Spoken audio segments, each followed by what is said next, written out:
वारे अवामी हुकूक इतिहाद पारां गैस जी अतरादू बंदिश खिलाफ़ एहतजाज। मुज़ाहिरीन मीडिया सां ॻाल्हाईंदे चयो त रमज़ान जे भलारे महीने में बि गैस जो प्रेशर घटाए लोड शेडिंग वधाई वई आहे, जंहिं सबबि सहरी ऐं इफ़्तारी में रद पचाव लाइ तकलीफ़ुनि सां मुंहुं ॾियणो थो पवे। वारे जी अवाम सां सदाई माटे ॾींहुं माओ वारो सलूक कयो वेंदो आहे। हितां जा नुमाइंदा वोट महल ज़ाहिर थींदा आहिनि, वरी 5 साल गुम थी वेंदा आहिनि।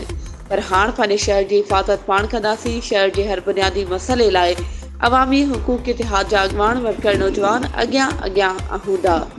असांजो एहतजाज गैस जी खोट ख़िलाफ़ आहे। गैस इंतज़ामिया खे ॿुधाइण था चाहियूं एहतजाज जो नोटिस वठी वारे वासिन खे गैस फ़राहम कयो वञे। ॿी सूरत में एहतजाज जो दायरो वधायो वेंदो। एहतजाज जी अॻवानी मुहर्रम साहिबाणी, हकीम बलाणी, ज़ाहिद बुढाणी, हाज़ुर ख़ान गादी, अफ़ज़ल चंद, अबू बकर, ईद मोहम्मद गादी ऐं ॿिया करे रहिया। वधीक ख़बरुनि ऐं अपडेट्स जे लाइ असांजे चैनल खे सब्सक्राइब कयो ऐं हा, बेल आइकन खे प्रेस करणु न विसारिजो त जीअं असांजी हर नई अचण वारी वीडियो तव्हां ताईं पहुची सघे।